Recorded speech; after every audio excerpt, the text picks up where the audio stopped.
Tobago Updates Television, your exclusive gateway to Tobago, broadcasting the beauty of this island paradise to the world.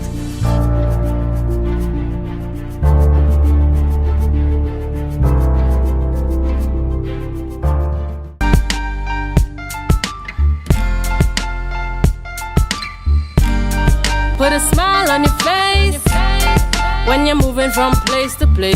Good morning, good morning, morning, good morning, morning. Good morning, viewers, and welcome to the Tobago Updates morning show, coming to you here live from the Port Mall in Scarborough, Tobago.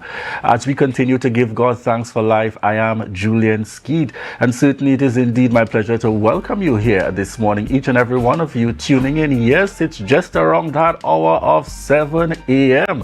as we get started here with the Tobago Updates morning show. We certainly want to say good morning to each and every one of you joining us, those right here in Tobago, those joining us across in Trinidad, within the Caribbean region, and the world at large, in and around on the outside, but continuing to keep connected with what's happening at home and with what's happening here in Tobago. We want to say thank you very much for continuing to choose the Tobago Updates morning show. Yes, folks, it's Tuesday, the 9th of April, 2024. Certainly we're into the start of a new week. School got off and running yesterday, and continuing, of course, as our students are back out, we continue to pray for them, for that kind of coverage and guidance. In particular, this first week is always one where they're engaged in more than just schoolwork. It's about, getting back and connecting with friends and being overly excited. And my memory goes back immediately to that time when we were now crossing out of COVID with the reopening of schools, and there were so many restrictions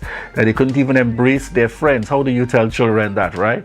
So ultimately, we actually continue to take on that very serious responsibility as parents and guardians, as we support our students. Very important to ensure success within our education system. At this point, viewers, we're heading straight on over to News in 90 Seconds. News in 90 Seconds is brought to you by Standards, never beaten on quality and prices. Thank you, Julian, and here is your news in 90 seconds for Tuesday, April 9th, 2024. In light of ongoing oil spill cleanup efforts, a comprehensive salvaging strategy has been implemented to receive pumped cargo, utilizing advanced anchoring methodologies to ensure the safety of support vessels.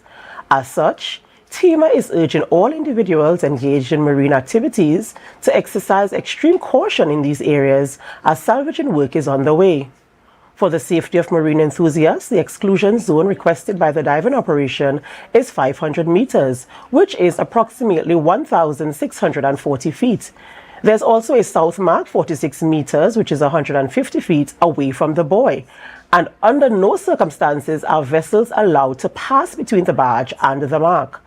This was approved and implemented by the Marine Services Division to ensure the safety of those with marine interests.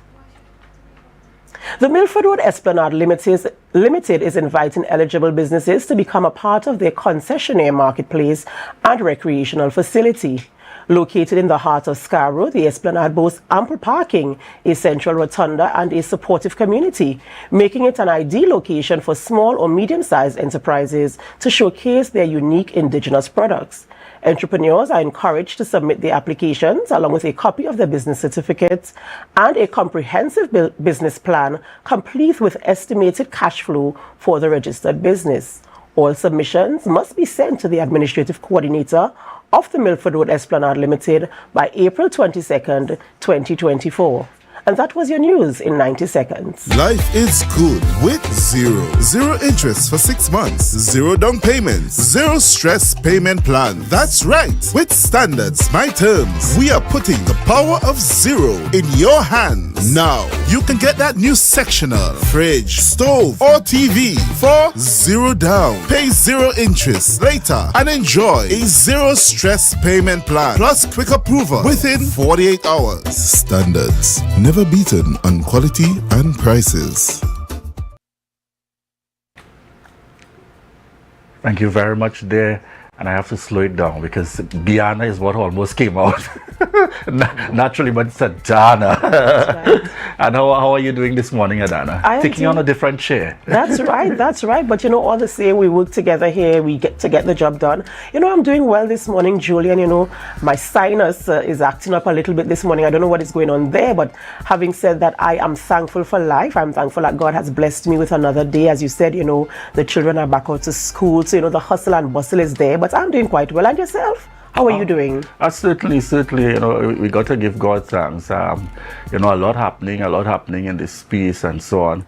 And most definitely would have been very much of a quiet period within yesterday evening, a couple of meetings and so to treat with nothing to talk about, so to speak. But as you indicated, and that's where I started off this morning. Very grateful indeed, the focus being on getting those children back out in the mix and so on. And certainly that being one of the focal points, that importance for us to continue to remind parents and guardians of that greater responsibility. It's not just about sending off that child and leaving them in the mix, but really providing that level of additional support. But if I were in Marcus mode, I would say perhaps Biana is out celebrating a family birthday like Adana. When we don't see Adana, I'm told it's a family celebration. Don't take tails out of school. All right, so certainly. Who are we looking at? Who do we have on the rundown this morning, Adana? In the mix. All right, I'm told that I kind of jumped the gun there. We're heading straight on into our birthday celebrations first.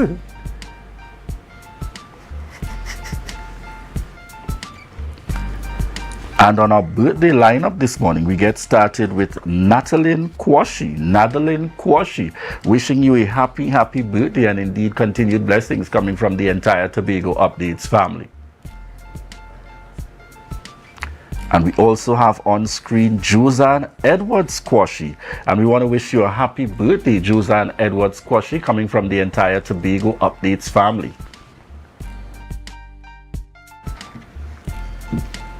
All right, and this morning we also have an anniversary celebration. Very special at that. It would have been yesterday. Yes. Certainly no stranger here to us on Tobago Updates. Rhea Richardson George and Oswald George, wishing you a happy anniversary and God's continued blessings.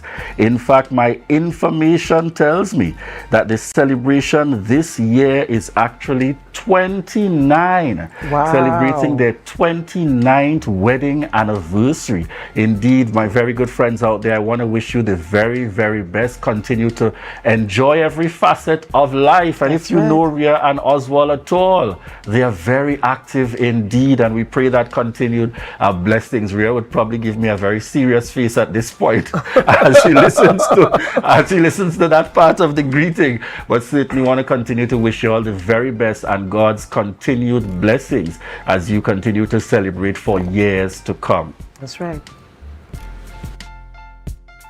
All right. So Adana, who are we looking at this morning on the rundown? Of course, we always have interesting conversations here at the Tobago Updates morning show, and we're speaking with Terrence Farrell, and he is a member of the National Advisory Committee on Constitutional Reform. So we're going to have that conversation this morning, speaking with him. Then we also speak with Braden Roberts. He is the tutor officer for Tobago, and we're talking about updates on back to school, as we mentioned earlier in the program.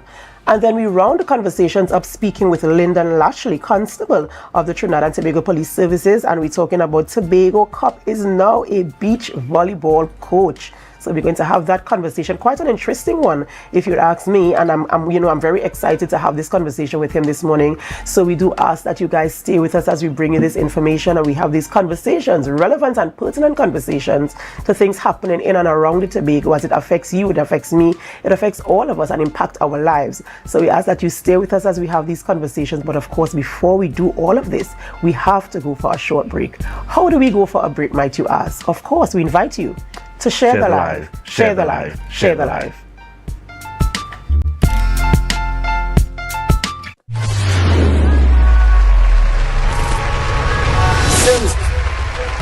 You're the prize, you're the queen.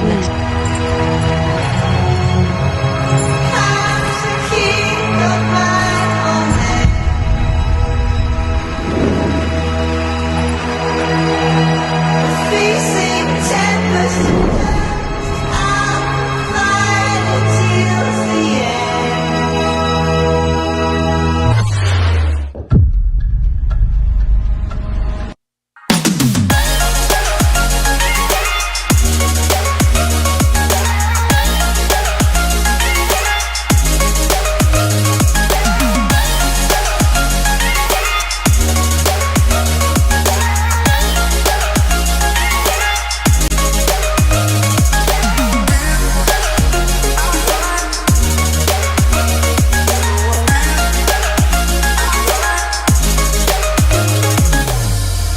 Deltec Distributors, best deal. 3 pounds pork, goat, chicken, turkey, beef, 5 meats, 3 pounds each, $300, best deal. Or you could try 5 pounds pork, goat, chicken, turkey, beef, 5 meats, 5 pounds each, $500, best deal. $20 delivery. Call me now, 359-5040 or 237-0102. Order online at www.deltecdistributors.com or check with us, Main Road, Argyle, Tobago. Deltec Distributors, best deal.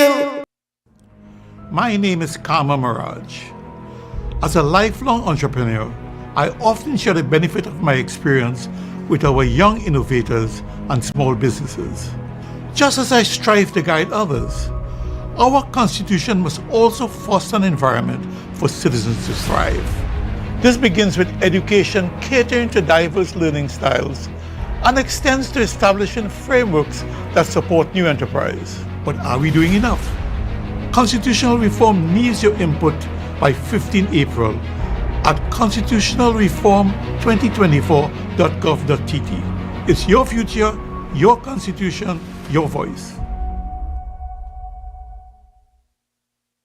Scrub Ties brings to you our organic fat dissolving shots. Yes, guys, our lemon butter shot breaks down stubborn fat, tightens any loose skin while increasing your metabolism. No side effects, no downtime. We also offer cavitation, cellulite treatment, butt, breast, hip dip fillers, weight loss, fertility IVs, and much more. Contact us on 495-6624 or follow us on Instagram at Scrub Ties Body Contouring.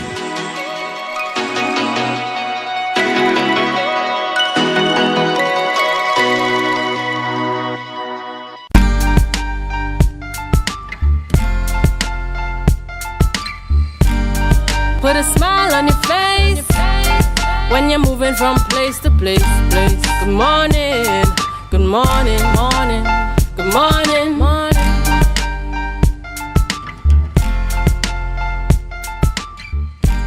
Good morning, viewers. We're just at about 7:10 a.m. and welcome back to the Tobago Updates morning show, coming to you here live from the Port Mall in Scarborough, Tobago. I'm Julian Skeet, and as we head on into this first interview, we have joining us online Terrence Farrell, a member of the National Advisory Committee on Constitutional Reform, as we speak to the current efforts taking place in Trinidad and Tobago. Good morning to you and welcome. Good morning, Julian. Good morning, Tobago. All right, excellent. As we get the conversation started, we are diving right on in. Within recent times, we saw the appointment of this committee by the government as it relates to making that move regarding constitutional reform. I want you to first indicate to those viewers and listeners, what's the broad mandate of this committee? Well, the committee has been was established by the Prime Minister and the Cabinet. It was actually formally done in January. We got going in March, and essentially the intention is to seek the views of the public on constitutional reform, to basically to collate those views, to make them coherent. And to prepare a document that can be used, or that is intended to be used for a constitutional convention, which the government indicated that it would have sometime in the June time frame. So our job is to essentially to solicit the views of the public on constitutional reform. In that regard, just let me point out that we are doing that in a number of different ways. One is that this is the 5th time that the country has embarked on an exercise of this kind since the 1976 Constitution. The 76 Constitution came out as a result of the Wooding Commission, which worked between 1972 and 1974. Many of the Wooding Commission recommendations were not, in fact, implemented in the 1976 Constitution.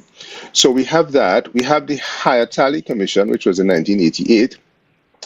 Then we had the Principles of Fairness Committee, which is a group of business people, actually, who drafted a constitution because they saw the need for reform. And then the Manning administration in 2009, they did a draft constitution, which was done by Ellis Clark. And then under the UNCPP administration, there was the Ramada Committee on Constitutional Reform, which did the same thing that we are doing. They went around the country. So we have all of that information. We have all of those recommendations coming out of all of those efforts. But we are doing our own thing. We are soliciting the views of the public through emails, and we have had to date over 400 email submissions coming into the Secretariat of the Commission. We are doing the town hall meetings. So we have done Point Fortin, Sangre Grande. Last night we went down to Rio Claro.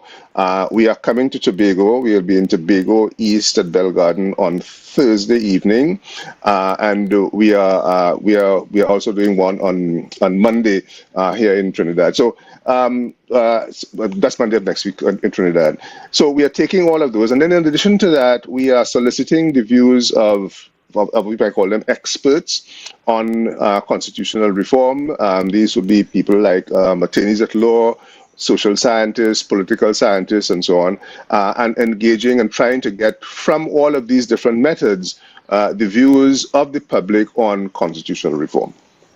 Mr. Farrell, good morning.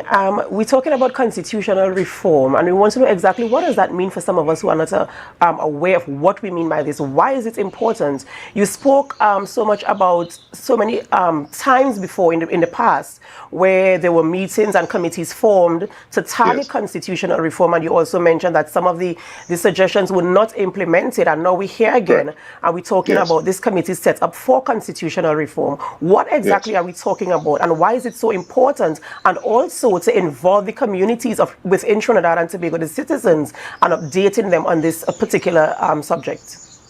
Well, the Constitution is the supreme law of the land. It is higher than any other law. So it sets up all of the key organs of the state and distributes power among those organs. So those organs are really the executive, that is to say the Prime Minister and the Cabinet, the President, the Prime Minister, the Cabinet, the judiciary, and the Parliament. So those are the three basic organs of the state. In addition to that, you have a number of what we call independent institutions. They are, for example, the service commissions. There are things like the ombudsman. So the Constitution sets up that structure of government and attempts to balance the powers of the state among those three institutions as well as the independent institutions.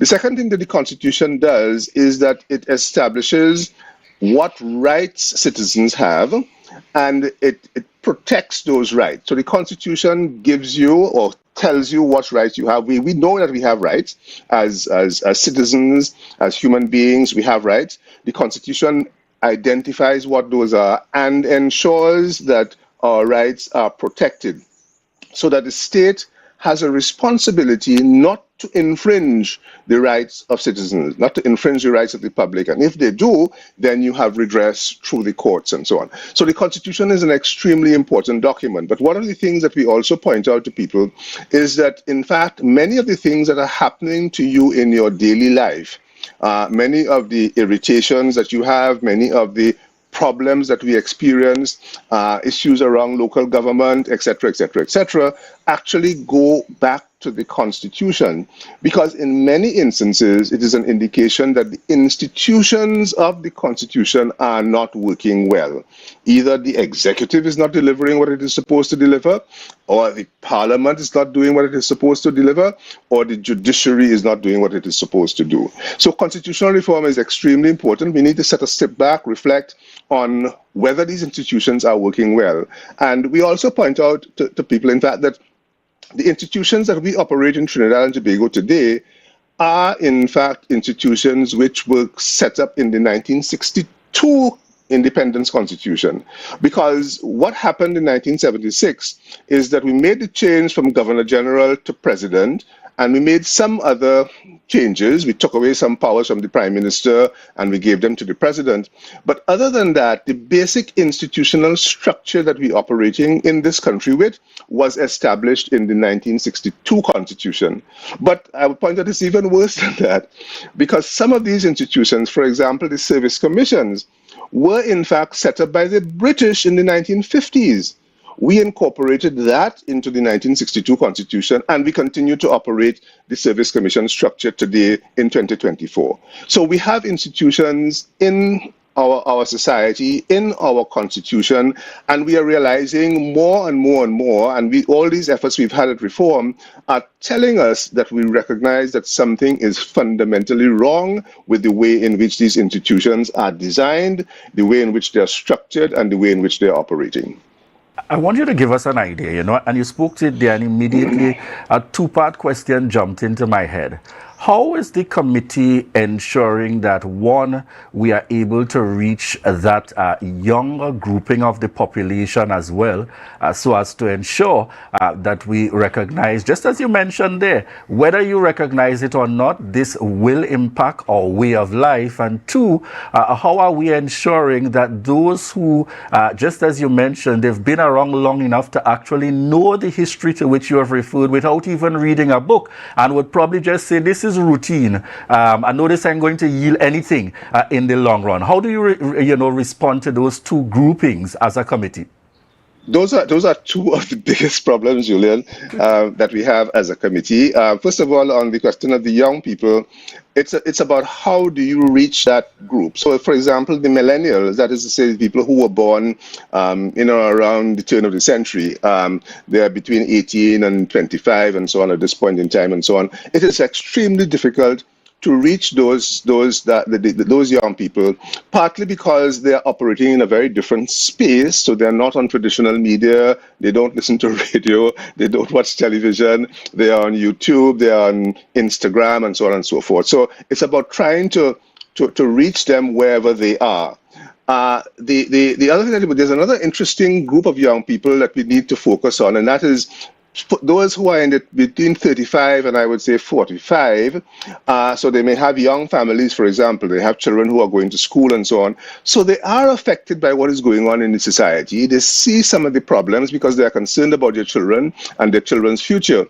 And so that group is also very interesting to us in terms of how we reach them. So we are making some efforts to try to reach those, both of those groups through some of the non-traditional channels. So yes, we're doing the usual TV and radio and the newspaper ads and so on, but we are also looking at things like we are on Facebook, we are on Instagram, we are trying to push our message in the various places in which young people are meeting. We are also going to be organizing some focus groups for young people where we bring some young people together to talk about their life experiences and so on, and then to point out to them the importance of that in relation to the Constitution.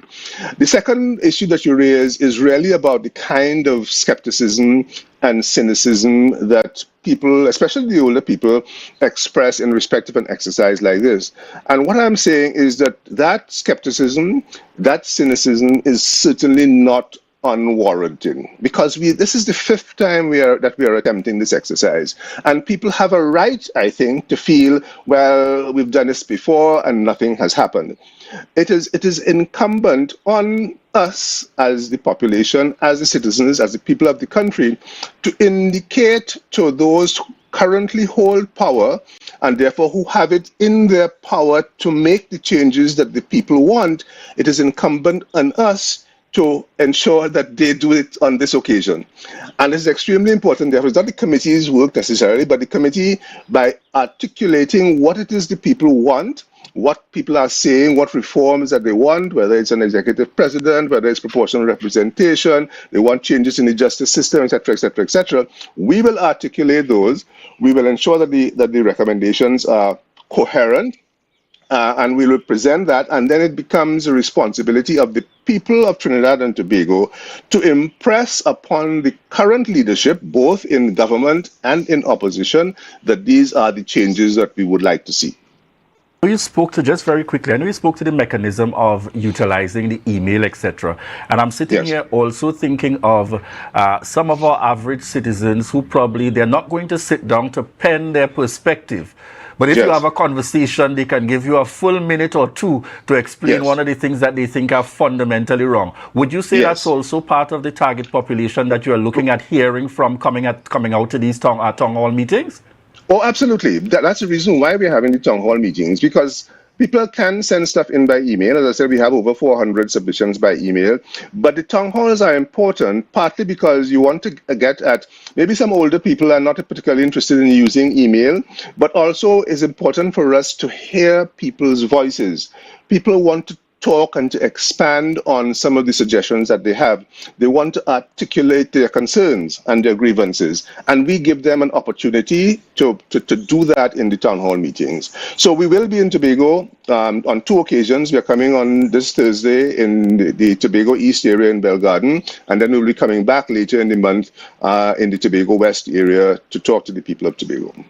Mr. Farrell, you mentioned earlier some of the challenges in terms of meeting or reaching some of the age groups, but you also mentioned just recently also about over 400 emails that you've received, which means that the conversation is ongoing. People are talking, and they're bringing in their concerns. What are some of the issues that people are bringing up? What are some of the topics they're looking for in terms of the changes that they're hoping for to come from this committee that has been established and the work that you're doing?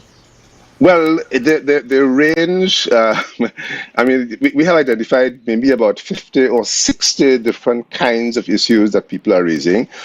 They range from the presidency, people talking about whether you should have an executive president, the president should be elected, directly elected, but they're talking about term limits for the prime minister. They're talking about the power of recall, that is to say people want the ability that if their parliamentarian is not performing, they want to be able to pull that person back and put somebody else in their place. There's discussion around the justice system and the questions of crime and how you deal with that. There are other issues around electoral reform. People have raised questions around the service commissions and the efficiency of the public service. A whole range of issues are coming out of these submissions, and we are very carefully going through all of them. I mean, we are reading every single one of them that comes into us.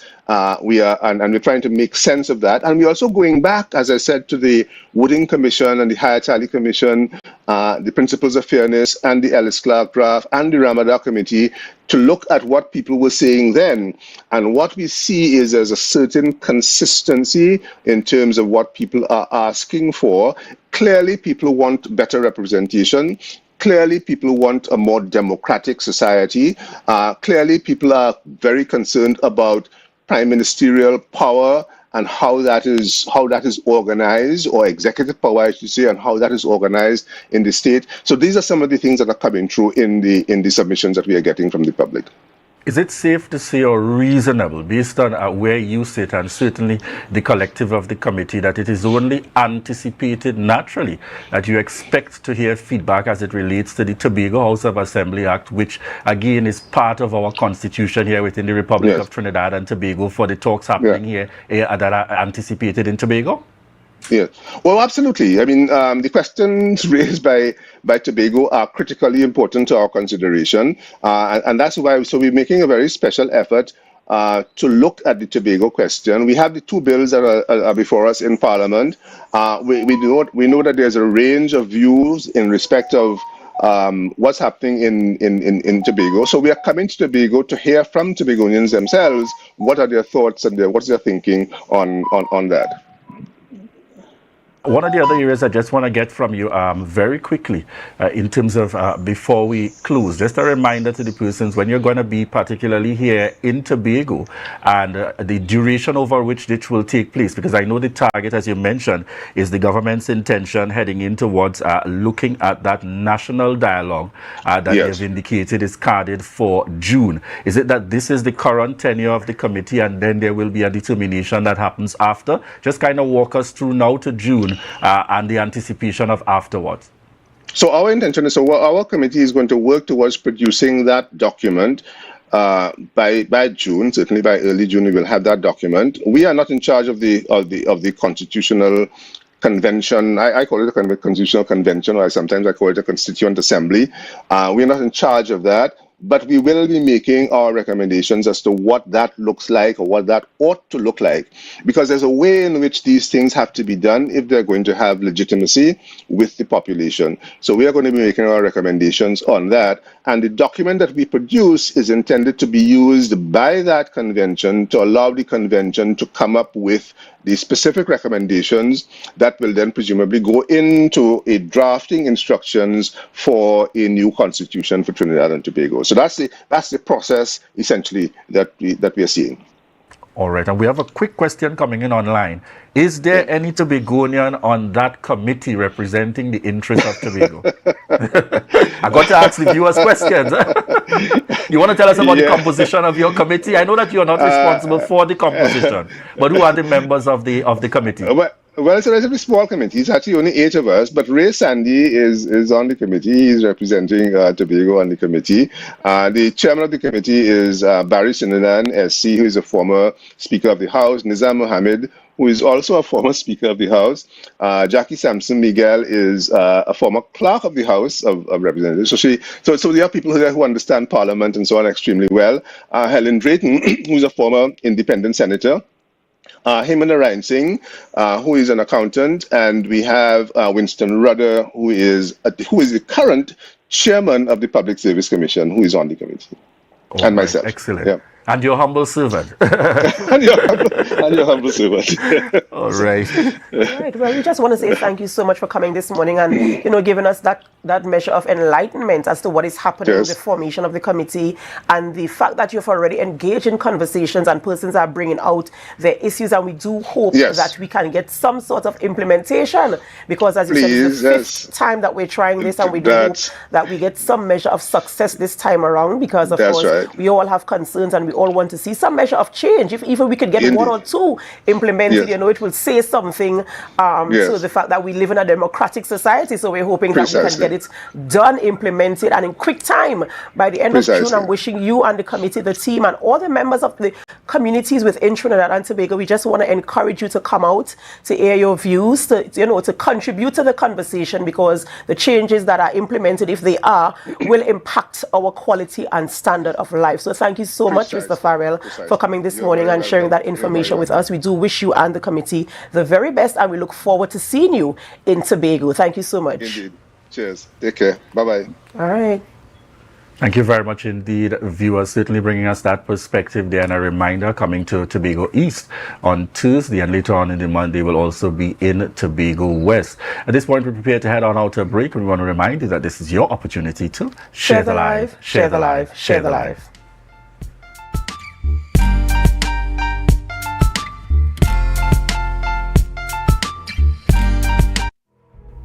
Trinbagonians, you may know me as Blaze. Through my TV and radio shows, you've invited me into your lives.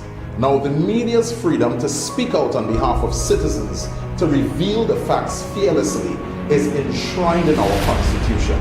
It means we can openly demand accountability for the performance of public officers and authorities.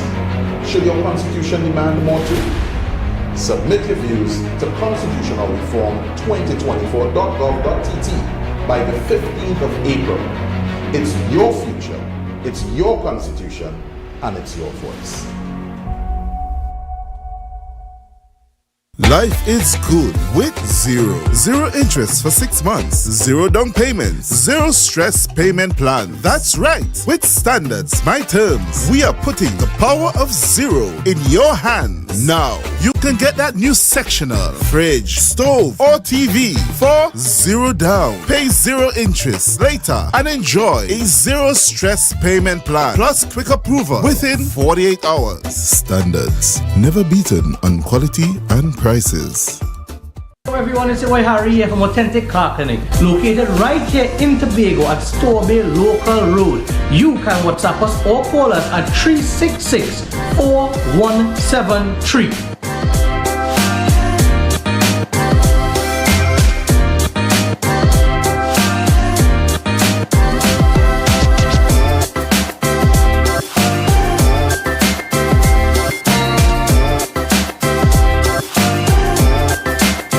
You can now get whatever you need whenever you need it anywhere in Tobago with Tobago. Your meals, medication, groceries, and shopping all delivered directly to you. No more hassle, no more stress. Get the Tobago app today on Google Play or Apple App Store. That's TAPPOGO and let us deliver to you. Check our website at www.tapogo.app or call the experts at 494-TOGO and 484-4746. Tobago. Relax. We will get it to you. Tobago's at your service.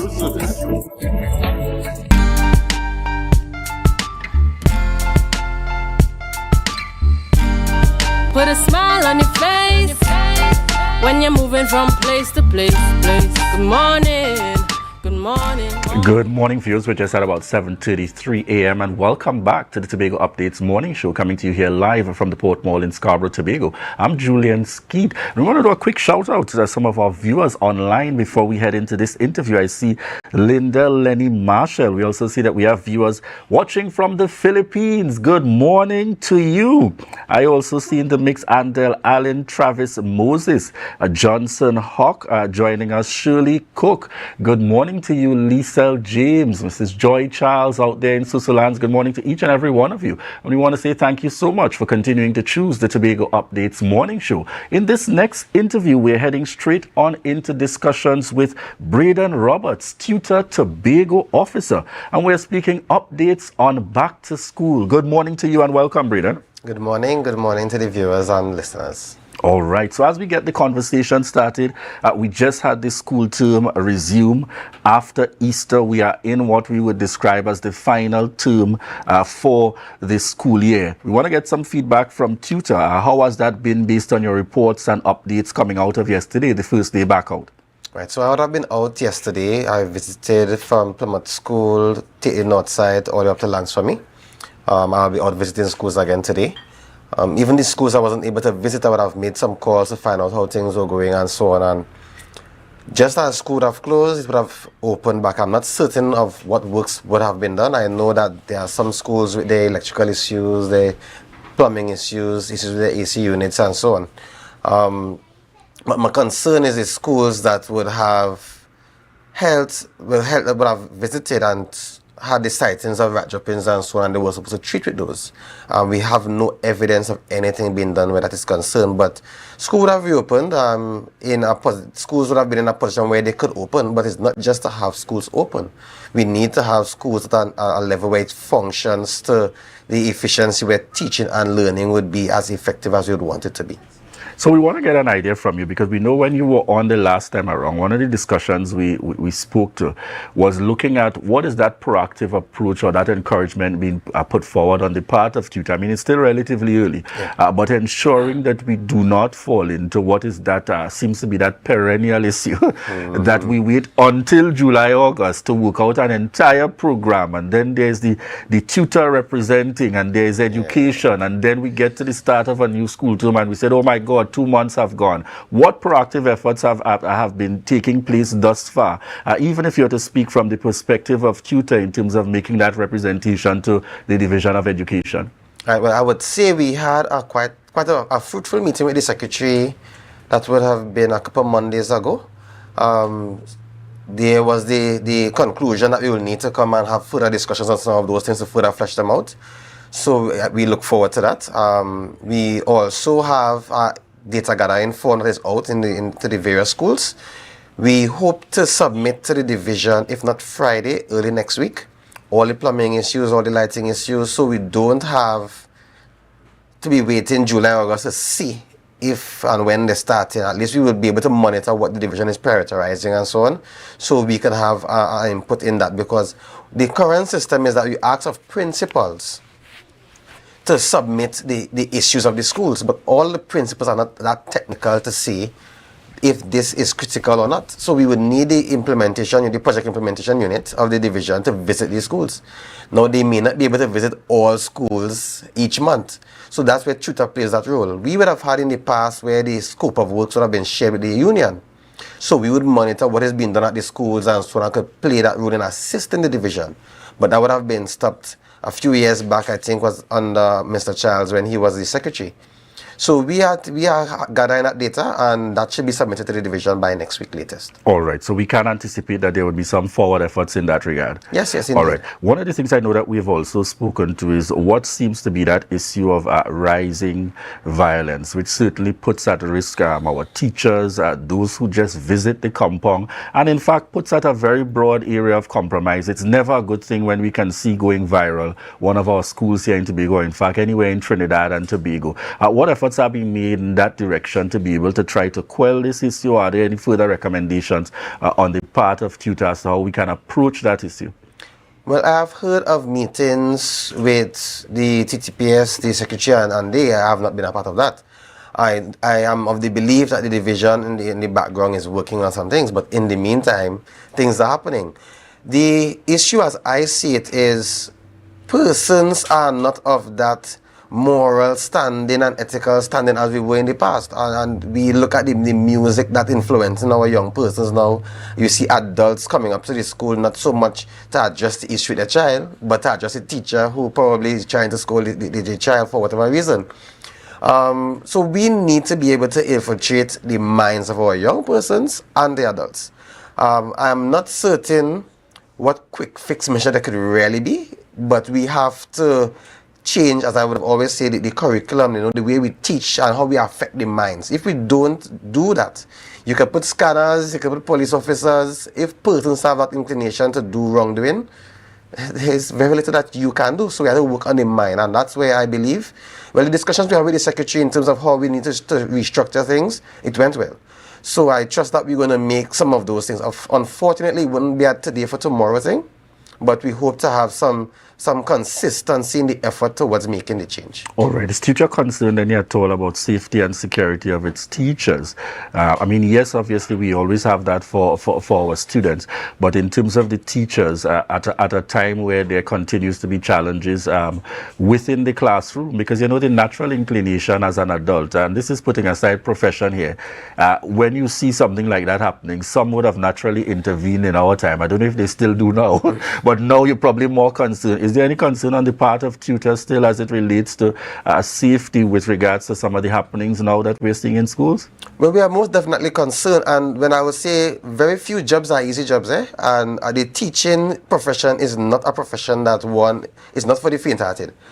You have to be on top of your game, because as an adult, it would be irresponsible to leave two children to slug it out and have significant damages to another. However, there is nothing in place to protect that teacher who intervenes, and let's say you grab a child a particular way. You may even be in trouble for the way in which you intervene in quelling the situation. So yes, we are very concerned that to date we don't have a solution. So that's why I've always been about making the environment safe by changing the minds, because there's very little that can be done now. Now we have been speaking towards the NTS and their ability to intervene and so on. Until something changes there, we ask our teachers to be cautious. We need to make the environment safer by the persons who are there and working on that manner. That's my focus. There's very little you will do to say make the school environment safe as a quick fix. So yes, we are very concerned, and we give the guidance. There are teachers who would have been injured intervening in fights, so how they do the injury leave and the compensation, and so that those are things that we monitor. But we always ask our teachers to be very cautious in your intervention, and even your tone of speech, the language that you use, the vocabulary that you use. These are things that we need to be mindful of when we look at the different circumstances, and especially where you may have aggrieved parents coming up to the compound and so on. It's better to avoid such situations, either you go to the principal office and so, than to confront persons. And I'm wondering about this time, in terms of the role to be played in the school system, especially at the point where we are back at the start of the school term. Tell us a little bit about the safety officers. I mean, I recall in our time a few years ago, I don't know that we had safety officers. It almost seems as something relatively new. What we knew, if you were going to Scarborough Sec, you knew Lincoln Warner, you knew Noel Sosa. If you were going to Signal Hill, you knew Cecil Darimper. If you were going, you knew Chippy Mack. The point is, you knew persons who weren't fearful. to jump over this and to deal with you. But now it's a kind of different time that we are operating in. How are those who are, in terms of those safety officers and so, expected now to function within the school space? Right, so we always had deans, and deans would have played that role in the discipline and so a greater role in the discipline of the students and so on. However, we have safety officers now who have a more direct role in the managing of that. Some schools would have about two, 3 safety officers. I am not certain how effective it is in really dealing with the issues. Sometimes we believe more is better, but not so much, it's more of how the thing is managed. So at the end of the day, the safety officers, just like the MTS officers, are human beings. We are seeing now what is creating the fear in persons to act is somehow we find the rights in wrongdoing. So as even the safety officers, whatever they do to intervene, police officers, whatever they do to intervene may land themselves into trouble. So the human aspect of these persons put them in a position where they are very cautious in doing what we would expect. So you don't expect to see teachers scampering over a table to go and arrest any child. You know the kind of problems you may end up in. So you see the rights movement that we would have had over the years, and funny to come from a union officer, but the rights movement where we have all these children rights now and all these the judges rule and all these things about how to interact with children would have caused a significant change as to how adults interact with children. I want you to tell us a little bit as well as we look at the heading back into this school term. I know that there were some issues within schools about vacancies and having sufficient. What is the staff support like now generally within our school system? I know the division been trying to source like lab attendants, farm attendants and so on, and been unsuccessful. I'm not certain to the extent of the challenges. We also have some schools, like Bishop's recently got a clerk who does the managing of the office and those accounting things and so on. The teaching population, though, there's significant shortage, where we are now putting persons on contract, which we are trying to get persons off of contract.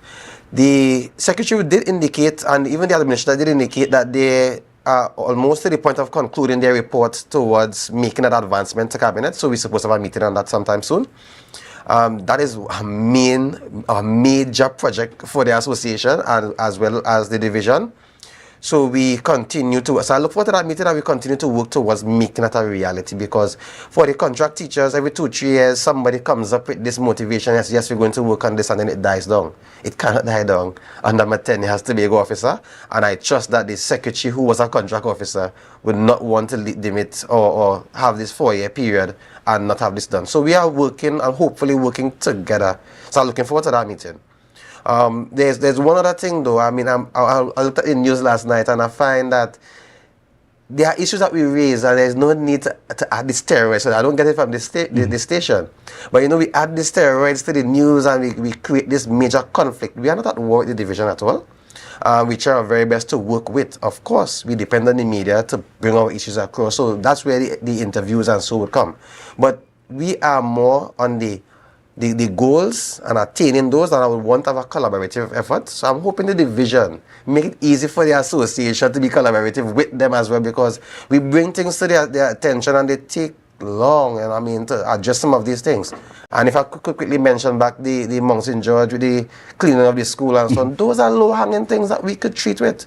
So if we have those things treated with, we would not have such a banter coming across in the media as it came across last night. I was amazed when I heard how it was brought across. All right, certainly. But it's interesting that you've made that call, and that's a very good indication in terms of always that willingness to work along.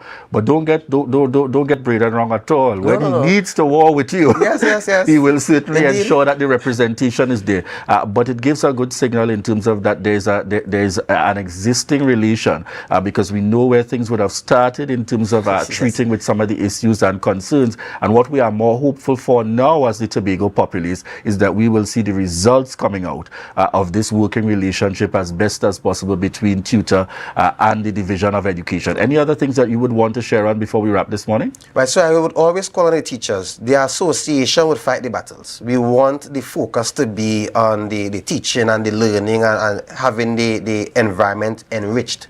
We are calling on the division to assist the teachers in being able to focus on the classroom and not so much on the things that are not happening in the office with the files and the missing files and who ain't get the back pay yet and who ain't get the increments yet and so on. We want persons to be able to focus on the teaching and the learning, and of course the parents come on board. You may not be able to do the maths or the grammar and so on, but ensure that the child is doing a little revision and so on, and we work collaboratively. I think there's too much fighting and from where I sit, we're running on the same spot. We need to make some progress in education. Excellent indeed. Thank you so much, Braden Roberts, the Tobago officer, certainly bringing us those updates as students have head back out to school, students and teachers yesterday. And we're looking forward to what would be a productive term. And yes, I have a commitment here from Braden, and we're going to be asking the same questions when we have the secretary and assistant secretary and the relevant officers on, that you two are making your efforts to ensure that come this 2024, we see a fundamental difference as it relates to the program of school repairs and other factors to ensure that our students fundamentally are able to benefit. And as I always make the point, if we get this right in some way, form or fashion, we don't have to get all right, but if we get it right in some way, form or fashion, we continue to impact the lives of those who become a critical facet in terms of our continued growth and development of the island and in fact the country and beyond. Our students today, certainly those who will be leading the charge tomorrow and moving ahead. So let's play our part as stakeholders within the mix. Thank you very much again, Braden Roberts, for joining us here on set, Tutor Tobago officer. And viewers, we want to thank you so much for the continued love and support and for choosing the Tobago Updates morning show, and to remind you that this is your opportunity to share the live, share the live, share the live. We'll be right back.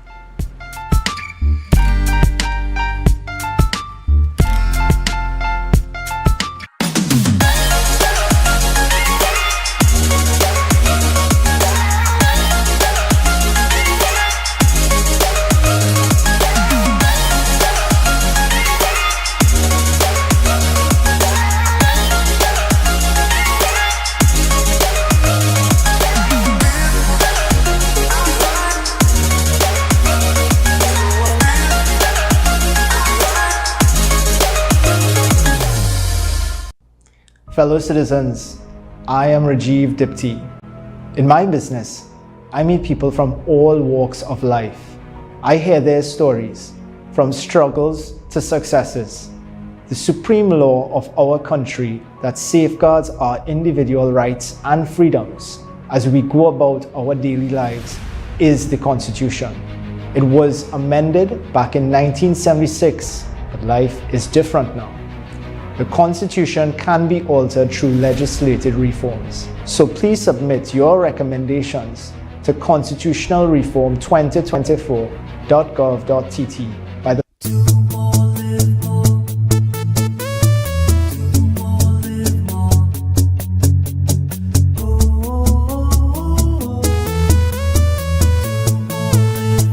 This is how it's gonna go.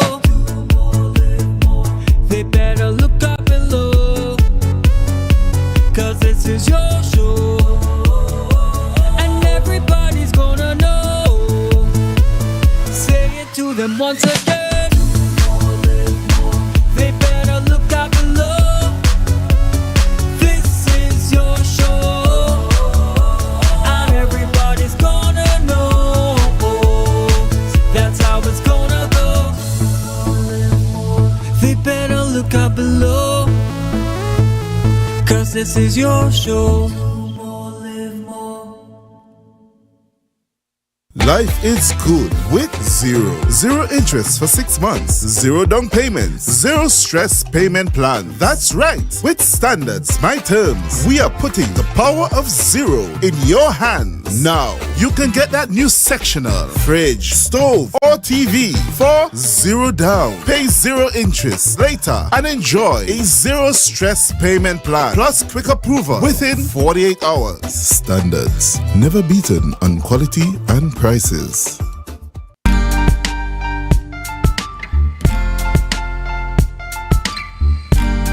Put a smile on your face when you're moving from place to place. Good morning, good morning. Welcome back to the morning show on Tobago Updates Television. I am Adana Kambi and it's 7:52 a.m. So for those of you who are making it to work for 8 a.m., you literally have 8 minutes. I hope you've already dropped the children off. And remember to drive safely on the nation's roads. All right, we continue conversations this morning in studio with our guest, and we're speaking with Lyndon Lashley, and he's a police constable in the Trinidad and Tobago Police Services, and we're talking about the fact that he is now a volleyball coach. Good morning and welcome. Good morning to you, Ms. Combi, and good morning to Tobago and the further listening and viewing public as well. Right, so we're going to get straight into this conversation, right? And what I like about this is your comments after you achieve this coaching certificate. You're talking about the youngins. Yes. That's your introductory statement, your introductory sentence saying that these youngins now have another option. Yes. And I'm thinking, you fall into that category as well. You're quite young yourself. Yes. And so, we want to say congratulations, of course, to you and to the team there at the TTPS. That particular unit, if I get the name correctly, it's the Tourism-Oriented Policing Section. So. Correct. I got it correctly. So tell us a little bit about that and the fact that I know that you've been doing volleyball for some time now. Mm-hmm. And so this, of course, is another feather in your cap as well. So as you said, I'm not only a part of tourism-oriented policing section, but our entire section is called the community-oriented policing section, which comprises of both the tourism officers. These are the officers you will see on the bicycles in the more tourist-oriented destinations, but also the community officers. We are the officers that deal with the schools and what most parents will say the hard of hearing kids that they have. So we are there to assist the families and the schools where we try to find out what are the reasons why they may be lashing out and acting out, and find avenues for them to put all that energy from the negative into a positive aspect. Right, and how have you been able to use this aspect of your career now to encourage young people away from the streets, away from negative behavior, because sometimes even peer pressure is part of the reason that causes them to act out. So how have you been able to use this qualification now to draw them away from that type of negative behavior? So recently we would have just had the Commonwealth Games, and we would have seen a lot of the heightened response in persons being interested in what is beach volleyball. So when I had the opportunity brought to me in terms of the coaching aspect, I said, I already have the chess thing going on. Why not add this to my arsenal? Right. Why not add another means of reaching out? So I haven't fully utilized it as yet, but I have reached out to a former club member of mine who also has a team to say, hey, you have your indoor, I have the outdoor. Let me combine it and see how best we could bring some youths in from the looking at the block aspect, because what we have realized is that these young persons are more looking for a family. So why not bring a family where you could have fun doing a sport? So where it is, I would have challenged them to be a part where, in terms of the chess, in terms of the intellectual side of it, let me get physical now. That's right. And it's all about providing opportunities for them and other options. Yes. Because as they say, the proverb says the devil finds work for idle hands. Yes, so once you keep them occupied, and I want to congratulate you and also that unit there at the TTPS, and I also want to congratulate the communities for coming together and lending that measure of support. You talking about a colleague there who also has that involvement in volleyball, and you're all coming together. So I'd really love to see where that is going. And I mean, we're targeting youths who are, troubled or, how do you identify, let's say, for instance, a person isn't necessarily acting out in an aggressive way. How do you identify or even intercept any type of perceived as what we call bad behavior? All right, so some of the tells is that they will either seclude themselves or they will be more, they'll be more the class clown. You won't always have that person who is going to be loud and raucous and just disrupting the class. They will have those who will be more of the intellectual ones. They will just be like, a thing, so sure, we're expecting somebody else to go and do something. So there's the little tells that we are trained to look for, and just by having a normal conversation with them, you will understand that, okay, cool, something probably they are either the one behind it or the one who is actually being pushed towards doing something of a negative aspect. And how have the young people that you've approached, how have they responded to your approach, whether it be through chess, volleyball, as a police officer, or even as a young person in the community? Because it's easier for young persons to identify with young ones, but there's also the challenge of them thinking, well, we're almost the same age. So so how do you mitigate that situation, and how have they responded to your efforts? All right, so where that is concerned, because I've actually had some third and fourth formers who, honestly, I had to be like, okay, cool, no scene.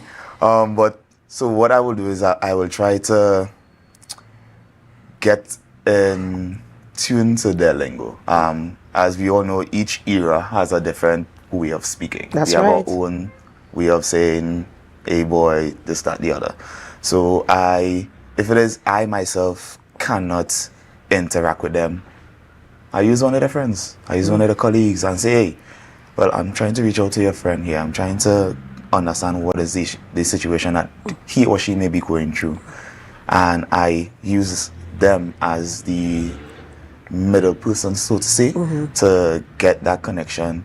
And most of the times, all they want is just to feel respected. That's right. And just to know that somebody cares. Yes. And so I can speak for myself. My mom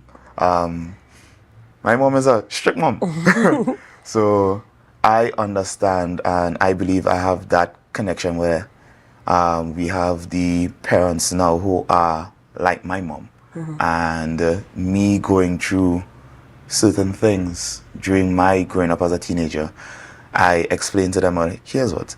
It's not because she's your mom or dad or your guardian is speaking to you in this manner means that they hate you. It's just that the fact that they see something in you that they want to bring out. They may not have the right terminology to bring it across to them. The attitude may not be the way that they would like, but is what we will consider tough love. That's right. That's tough right. love, just to know that, hey, you are going down a path that is going to be haphazardous to you and those around you, and they just want to bring you out from that aspect of life. Right, and I like your commitment to your work and the fact that you really, really give yourself to young people. Now that you have this certification, what is next for you? What do you want to do next to improve your skills and even your availability to the young persons in communities? So what is next for me is I also play rugby. Okay. I also play rugby. And I do get that same reaction because I am on the smaller side. I'm on the smaller side in terms of physique. So what we would have had recently in Tobago is the Tobago Rugby Classic. And unbeknownst to most people, I would have lowered my voice on the commentary side of it. And I would have gotten feedback in terms of, you have a good voice. Why don't try doing Is this a plug you're putting in here? Well, I mean, I had to put in a plug because my club having the, the rugby clash coming up soon. So, shameless plug. Right. But yeah, I also want to venture into actually being a coach and a referee, as well as being a commentator as well for rugby, as well as a dabbling netball here and there. So, I may not be on the international athletic side of it, but wherever I can add or put, just dip a little pinch of salt in it into that sport, I want to do it because I want to show that even though you may not be able to be on the athletic side internationally representing the country, there are other avenues. There's the media aspect of it, there's the behind the scenes aspect of it, and I want to show them that even wherever you are now, even though if things may not work out in the way that you would have envisioned for yourself, opportunities come in the other self ways, and you just have to have that passion, that drive, that want for it to go forward and just say, here's what, I may not be able to do it from this angle, but I can still lend myself to being a part of the entity of whatever sport I want to be a part of. Well, I want to say congratulations to you.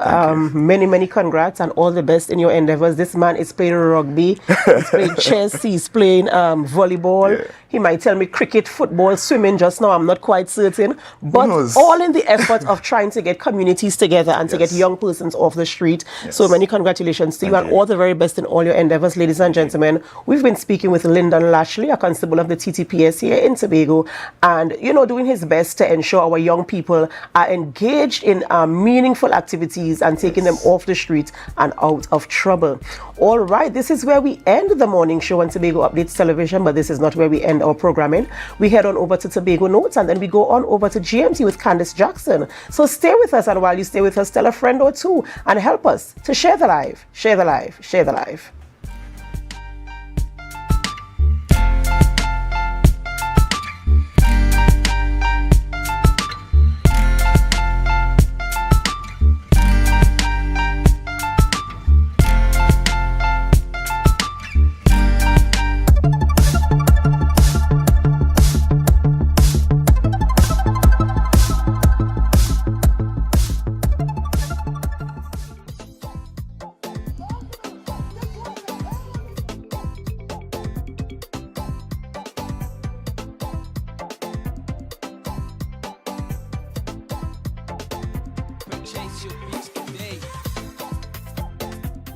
This is my first race for the day. I've been around the goat racing since little, so I grew up with an idea.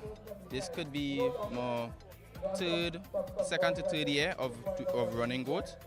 I felt very good when I come down and I see her in front. Felt very nice. So long to get a good racer and you like the thing, you're going to put everything into it. And I call it jockey and say, look, we're going to dominate today. We're going to dominate. You win Friday with Latin Lover. I need you to put down your best foot forward. And so done, you do the work. I came here with my family and they thought it was a good idea that I come to participate in the event. I train with UE at the St. Augustine campus here. This is my first time here, so it's pretty fun. And while winning my event was the icing on the cakes. We're spending Easter in Tobago, so we said this is something that they should see.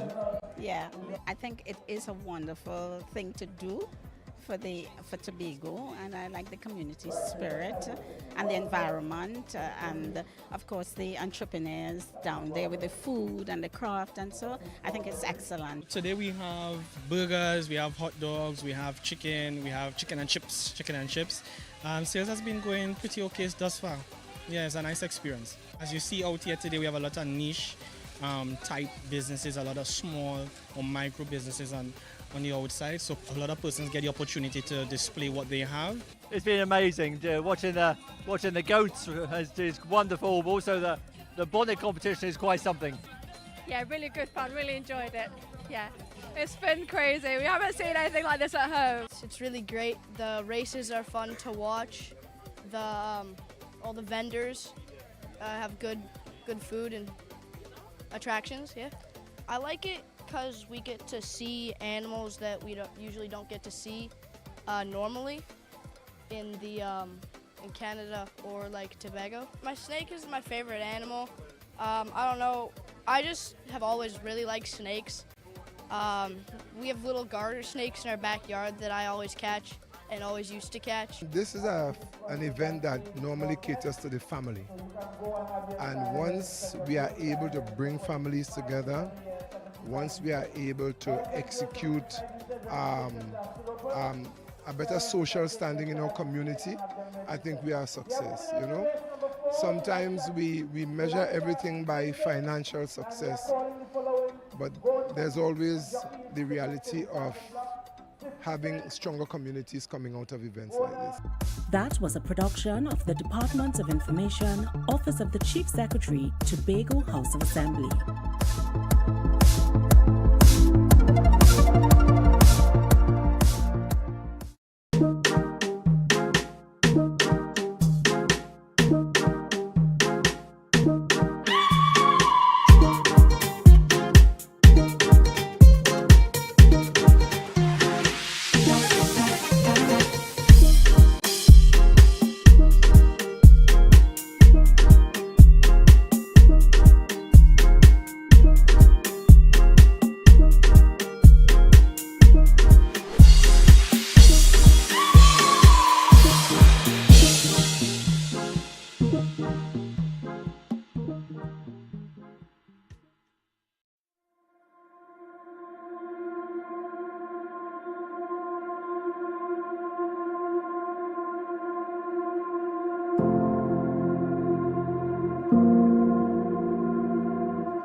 Welcome to Good Morning Tobago on Tobago Updates, your source for current affairs in Tobago, Trinidad, and the region, with the perfect conversations to complement your morning routine. I am Candace Jackson, and let's get started with the news in 90 seconds. News in 90 seconds is brought to you by Standards, never beaten on quality and prices. Marine interests are being warned to stay a 500-meter radius away from the Gulf Stream vessel. This as TNT Salvage and QT Environmental companies are spearheading efforts using advanced techniques to secure the scene. An urgent call for caution is directed at all involved in maritime activities near the Gulf Stream vessel on the reef just outside of Cove, especially after reports of jet skiers in the area. A 500-meter exclusion zone is in place with strict prohibitions on vessel movements to prevent accidents. Meanwhile, Pan Tobago President Beverly Ramsey Moore announced the return of Pan is More Beautiful under the Prime Minister's patronage at the 2024 Panorama Prize giving ceremony in Port of Spain last night. Last held in 2013, the festival featuring David Rudder's songs will run from June to August. Registration starts on April 15th. Additionally, a World Steel Pan Festival is being planned following the UN's recognition of World Steel Pan Day on August 11th. And finally, the president should be elected. The whole party, led by Timothy Hamel-Smith, advocated for an elected non-partisan president and oversight committees for public spending and economic planning. Proposals were presented at a briefing in Port of Spain yesterday, attended by Deputy Leader Louis D. Singh and organizer Deo Saran Jagru. Hamel-Smith said they prioritize qualities over political affiliation for the president, who would appoint fiscal and economic councils to ensure accountability and long-term policies. He suggested constitutional amendments to clarify citizens' duties and responsibilities and proposes citizen assemblies for major decisions. Meanwhile, Lee Singh stressed the need for fixed election dates to enhance transparency. And that was the news in 90 seconds. Life is good with Zero. Zero interest for 6 months. Zero down payments. Zero stress payment plan. That's right. With Standards My Terms, we are putting the power of zero in your hands. Now, you can get that new sectional, fridge, stove, or TV for zero down. Pay zero interest later and enjoy a zero stress payment plan plus quick approval within 48 hours. Standards, never beaten on quality and prices. Welcome back to Good Morning Tobago and Tobago Updates, viewers. Now, this morning we are chatting with economist Dr. Vanish James as we discuss some of the things in relation to constitutional reform. If you were paying attention to our morning show, you would have heard from Dr. Terrence Farrell, who is one of the committee members for that team that is treating with constitutional reform. And as you know, in January, Prime Minister Dr. Keith Rowley announced that we are going to go for another round of consultations in the nation to see what we can do about our constitution, what needs to be changed, what needs to be improved, and hopefully by June, the committee has been given until June to come up with their recommendations and so on to put forward to Parliament and take it from there. Now, again, I'm being joined by economist Dr. Vanish James. And, you know, Dr. Vanish James, good morning, first of all, and welcome to you. Morning and morning, Tobago. Great, and great to have you. But I mean, we've been speaking about this for a couple of months now, and you are one of those people that have decided to take the time in Tobago and go out to the communities and actually meet, you know, within the different sectors of communities and gather views on what people are saying about constitutional reform, or how people view constitutional reform. What are some of those things what are some of those feedback that you are getting from people when you go throughout the communities? Well, I suppose the first thing that I should say to Tobagonians at large, and maybe to the country, is that these focus groups that I hold prove beyond a reasonable doubt to me that Tobagonians are extremely wise and well-informed people. Mm-hmm. And we can know exactly how to set up our government in the country and in Tobago and in the communities if we listen to them. Certainly. That's the first point I would like to make. Secondly, I find the communities are clear that they want 3 levels of government in the country.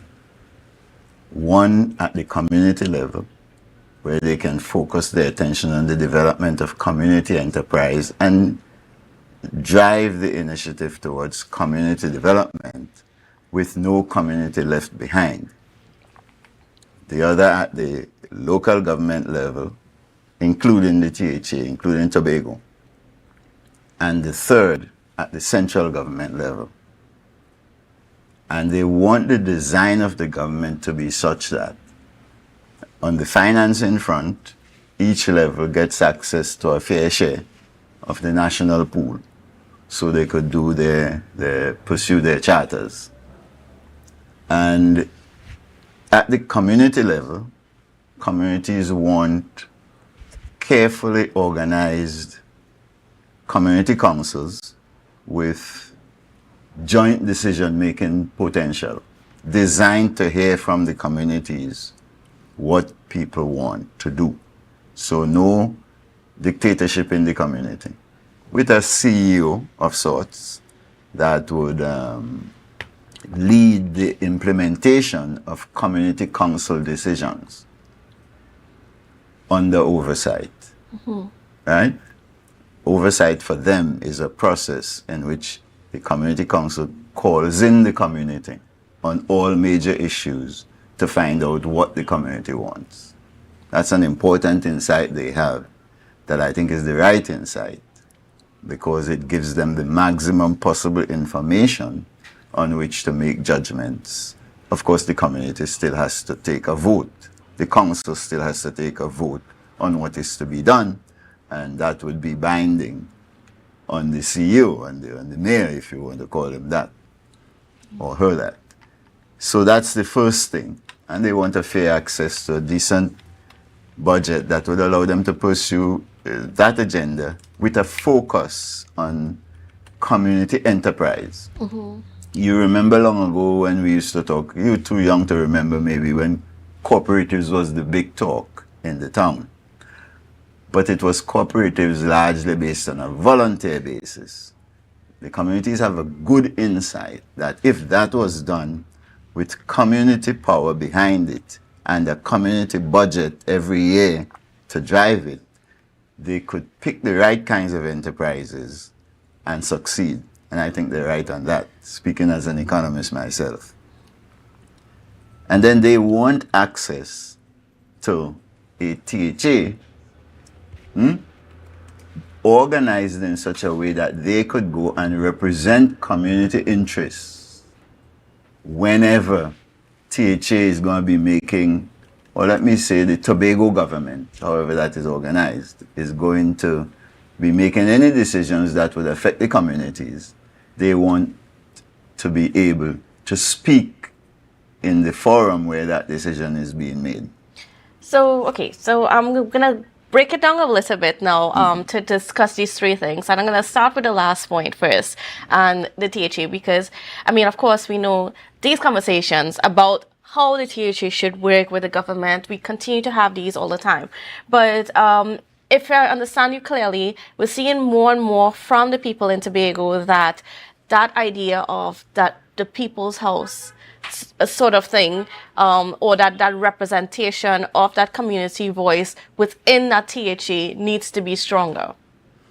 Yes, people are clear that they do, and many of them said long overdue, we do not want a dictatorial THA. Right. I've spoken to 4 communities so far. That's about 50-something persons. And we're doing another one tonight, and so on. And they're all adamant that they need to have a say as a community represented, as in a THA's system that allows them to represent their own views on what they find important and what they find to be right about whatever the THA would do that would influence what they're doing. So if they're doing business and the THA is making policy that would influence the business success, they want to be able to weigh in on what the policies should be. And if they're helping to develop their children, for example, with better extra lessons and so on, they need to weigh in on whatever decisions the THA is making about education development in Tobago. They do not want a THA that is making decisions and forcing anything down their throats. That came out very clearly in all 4 communities. They also want that same principle to apply to the central government. I mean, this is wisdom that I had to pay hundreds of thousands of dollars to learn over my lifetime. You go there and you hear them, clear as daylight. They want the same access to any decision-making process that you have in the central government that would influence their lives.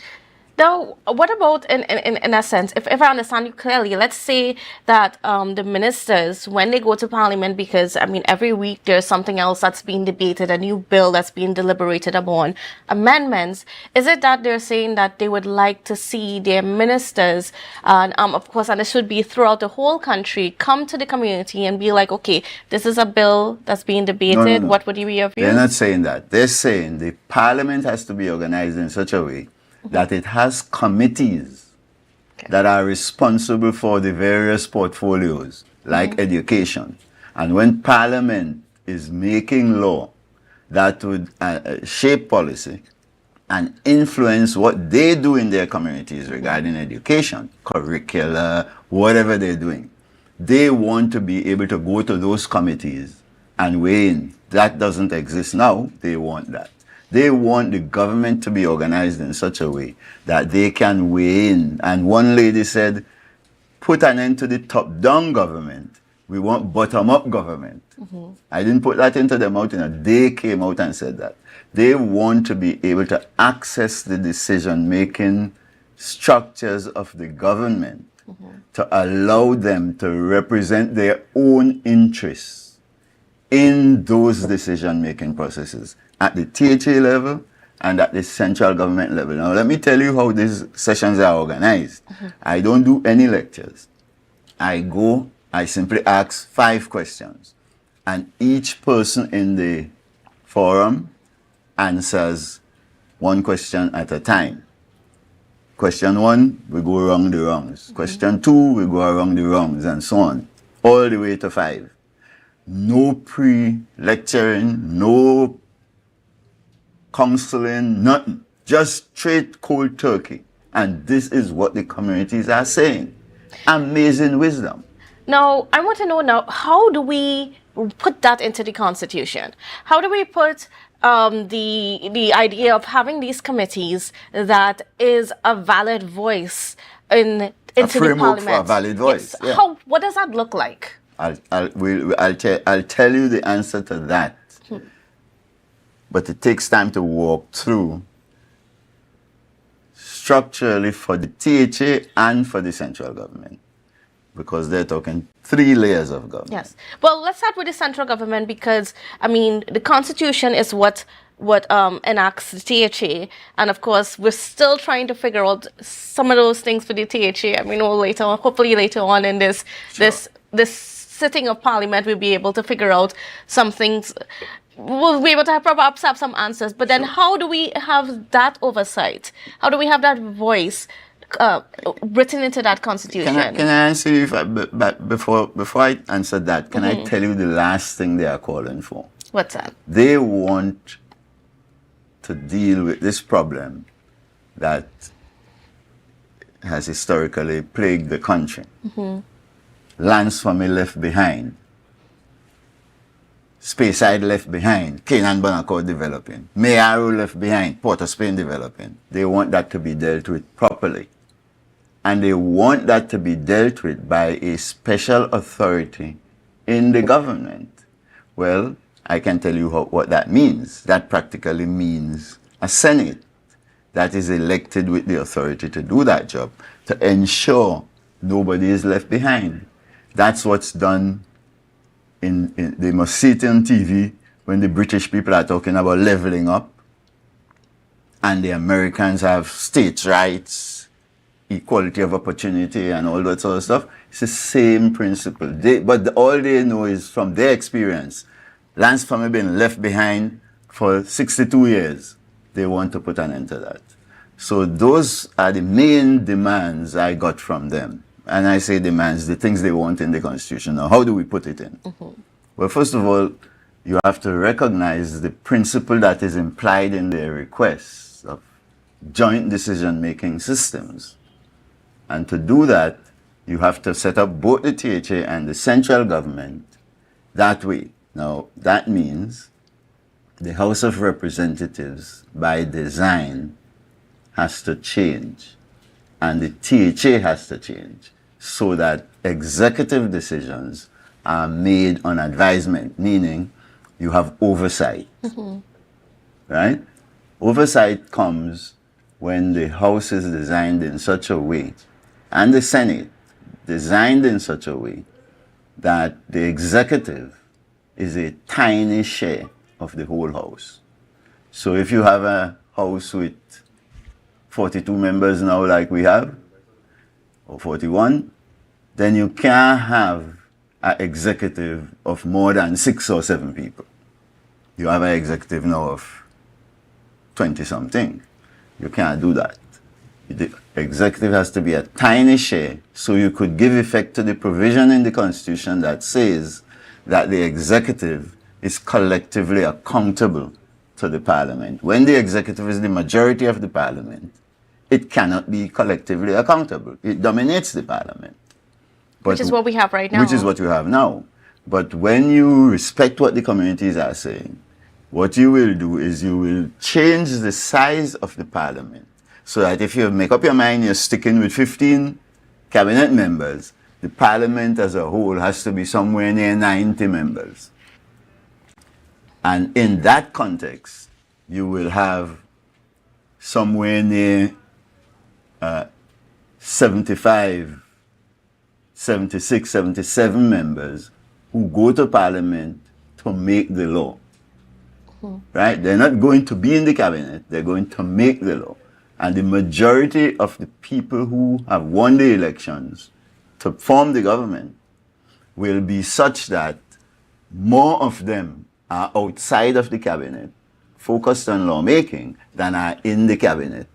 So you will have 20 members from the winning side outside of the cabinet and 15 in the cabinet. And that 20, therefore, can outvote the 15. And that's what gives you effective conditions for oversight. And we're going to explore that idea a little bit more and how we work that into the Constitution. But we have to go for a quick break. So viewers, please don't go anywhere. We'll be back after this. Good morning, Tobago.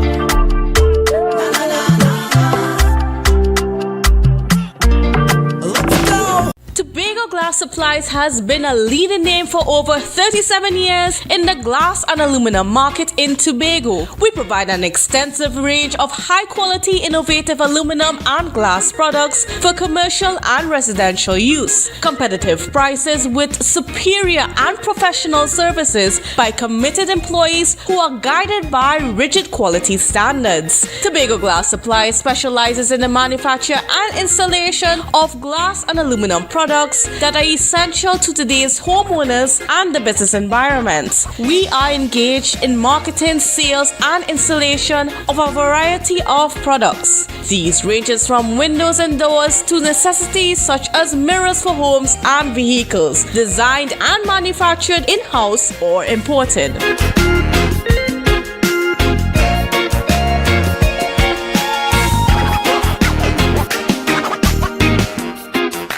Deltec Distributors, best deal. 3 pounds pork, goat, chicken, turkey, beef, 5 meats, 3 pounds each, $300, best deal. Or you could try 5 pounds pork, goat, chicken, turkey, beef, 5 meats, 5 pounds each, $500, best deal. $20 delivery. Call me now, 359-5040 or 237-0102. Order online at www.deltecdistributors.com or check with us, Main Road, Argyle, Tobago. Deltec Distributors, best deal.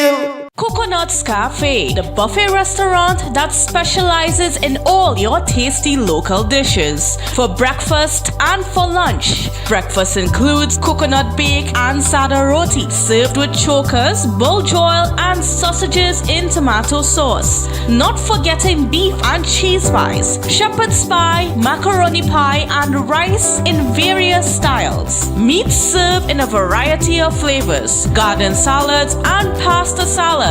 All this accompanied by fruit juices, coconut water, your choice of a great combination to appease your taste buds. So call us today to order, as we are here to accommodate your busy schedules or if you are having a cooking day off. You can now get whatever you need whenever you need it anywhere in Tobago with Tobago. Your meals, medication, groceries, and shopping all delivered directly to you. No more hassle, no more stress. Get the Tobago app today on Google Play or Apple App Store. That's TAPPOGO and let us deliver to you. Check our website at www.tapogo.app or call the experts at 494-TOGO and 484-4746. Tobago. Relax. We will get it to you. Tobago's at your service. Tobago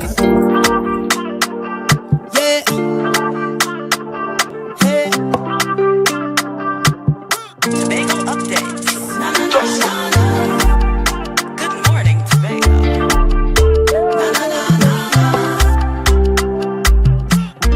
Welcome back to Good Morning Tobago on Tobago Updates. Viewers, I am chatting this morning with economist Dr. Vanessa James, and somebody who has been very instrumental in matters of our constitution and has actually taken it upon himself to go through communities on his own, meet with people, gather views and so on. And one of the views that he's been able to gather so far is that of people wanting, or citizens wanting, more of their voice in how we make our laws and so on in Parliament. And this goes beyond just having elected members of Parliament. It just goes beyond that 41, having those committees of oversight that has even a greater voice or a greater voting power than our MPs. But then how do we get, Dr. James, how do we get these people to be a part of these members? What is the mechanism that you are proposing to be able to have these, to establish these oversight committees? You establish the Parliament. Mm-hmm. They are members of Parliament. They're elected in the normal way. So, as I was saying, for Trinidad and Tobago, you have a Parliament of 92, say, 95. And all are elected, including the winning side that will have the right to form the government and pick the Prime Minister. Mm-hmm.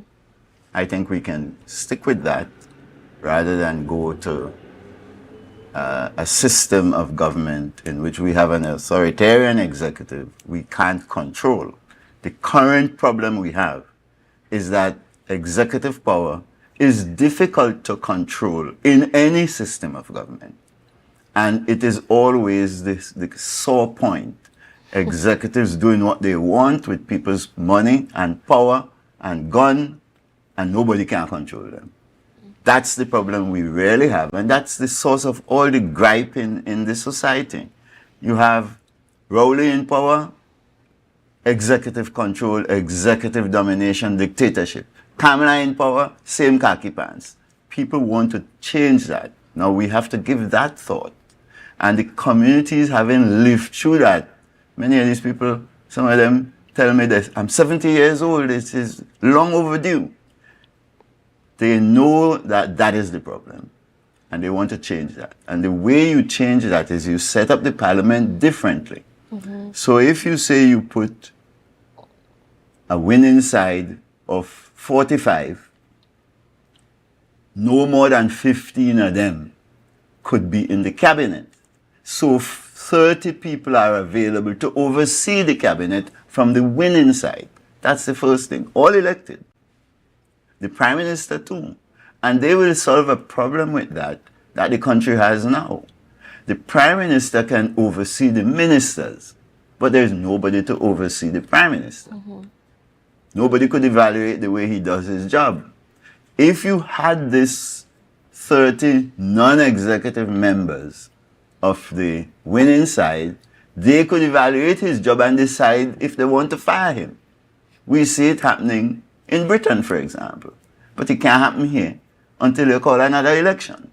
So you could waste 5 years with an incompetent or even corrupt Prime Minister, and the Parliament is saddled with the inability to remove that person. Mm-hmm. That is also what you sacrifice when you go for an elected president.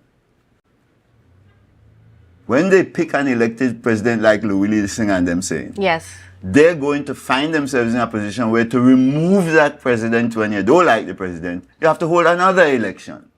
And we've seen from our history, it's 5 years of tyranny before you could get them out. And sometimes you can't get them out. Williams lasted 25 years. The country longing to remove him from power and couldn't. So that's issue number one. You set up the government so that the winning side has a majority not in the executive that is able to oversee the work of the whole cabinet, including the head of the cabinet. That would be required in Tobago and in Trinidad. And the losing side is not left out of the government. The way you do that is you provide for oversight committees reflecting the structure of the outcome of the elections. So if 45 win on the winning side, and there are 40 on the losing side, that's 4.5 to 4. That's the same ratio you use to set up the committees.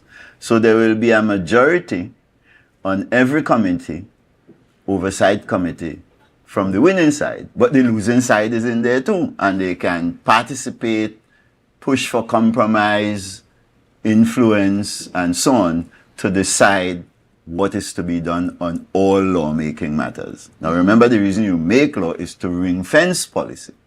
So they will now have a say in the way the law is made. Now remember that you need committees to oversee the executive functions. So if you have 9 ministries or 15 ministries, you need to set up enough committees, maybe 6, 7, I think could do, and they just double up on how many ministries they're overseeing. And you set them up properly with the structure of the parliament reflected in the size and the structure of the committees. You need no more than 6 or 7 people in a committee.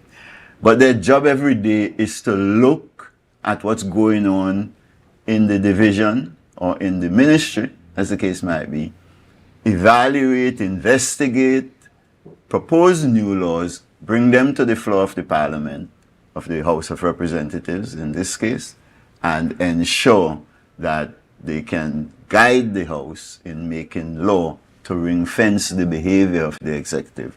That's what's missing in the country.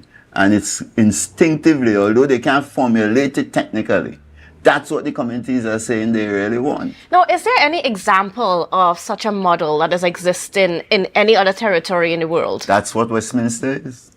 What I'm just describing there for you is the Westminster system. Mm-hmm. What we're running now is not the Westminster system. This is parliamentary dictatorship. But you saw it happen. You were there to see how they removed Boris Johnson. The same problem, same system, same structure. That's how they remove Liz Truss, and that's how they're controlling Richie Sunak now. It's the existence of these mechanisms by which you could bring the public in. That's what oversight is, not the elected members making decisions on their own. You know, they make the decisions by setting up hearings, calling the society. You see it clear in the US. Ask the society, well, what do you think we should do for education development in Tobago? And you hold 2 months of hearings on that. Mm-hmm. You will get all the experts to come and tell you. And then as a committee, you make up your mind what you think should come from it. And you take that to the THA. And the THA will vote. Everybody will throw in their vote. And then but the importance of that is you get all the information. You get information from the teachers. You get information from the parents. You even could get information from the students, the researchers, the public service experts. Everybody gets to weigh in. That's what we call full information policy making. And that's all the economic models that I am able to build guide me to the need for that approach to policy making if you want to develop a place like Trinidad and Tobago. Now, I want to ask you a little bit about just the idea of referendums and so on, because I know that in our constitution, we don't exactly have provisions for something like that. And this was a proposal that even came out of Timothy Hamel-Smith and Mr. Louis Singh and they out of their party that they presented yesterday at the press conference. Now, what do you think about that idea of having those provisions for referendums as part of the mechanism to ensure that there's greater there's greater participation from the public in the decision making, in the law making of Trinidad and Tobago? If you set up the government properly, you have very minimal need for referendums. Very minimal. Okay. It has to be something that is of real overriding national importance for you to have to ask the entire citizenry, like in an election, choosing the government is a kind of referendum. You go to the society and you say, let's pick the government. And everybody gets to weigh in above a certain age. That's the same basic principle behind the referendum. There are few critical things we need. Not even the constitutional reform process needs to be taken to the level of a referendum. But there may be a few critical things, like changing the condition for citizenry, for anybody to become a citizen, foreign, local, as case might be. You may want to change those things, and you will say, well, everybody is going to be affected in some such a critical way that what we really need to do is go ask everybody their opinions. But I think you can't govern effectively if you overplay the role of referenda, because it's too clumsy. So what you really need to do is design the government properly so you could hear the voice of the people. And that's what the oversight committees that are holding hearings and doing investigations would deliver. It's another way to get all the information you need, but on a volunteer basis. Who come. The communities want something else. They want an elected Senate. Very clear. They made it very in every one of those meetings so far. They are clear they want an elected Senate. But they don't just want an elected Senate. They want it to do a specific job. And the job is to look after spatial equality. Lands for me won't be left behind. Right? And Canaan Bonaccord alone developing. They don't want that. So they want a elected Senate to pay attention to that. To see, using the development budget of Tobago, allow for fair access to development allocations, community by community, area by area, so that everybody gets a chance to spend money to pursue the development of their area. And to do that, you have to have an elected Senate with representation, so they could say, my representatives say.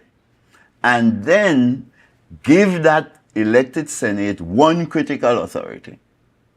The authority to advise and consent on the development budget, on the capital expenditures. When you do that, 4 senators out of, say, 31 or 32 could hold up the development budget until they see fairness.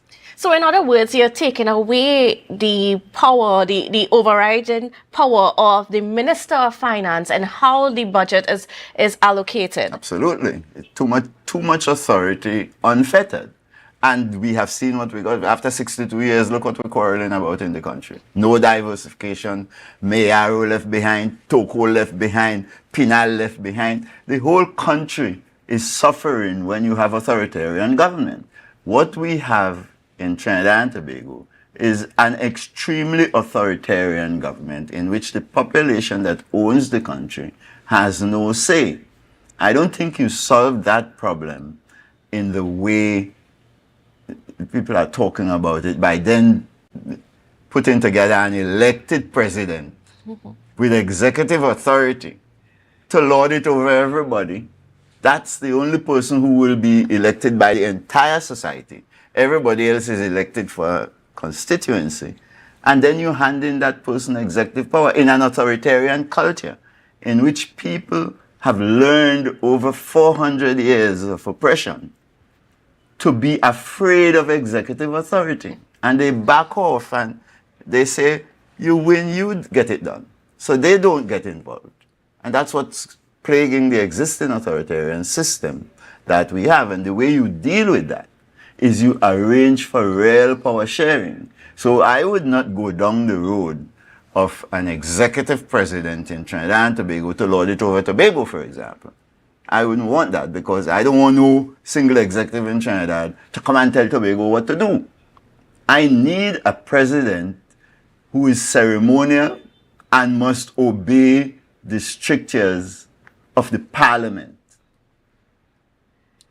We send the president a law, we primarily need the president to sign law.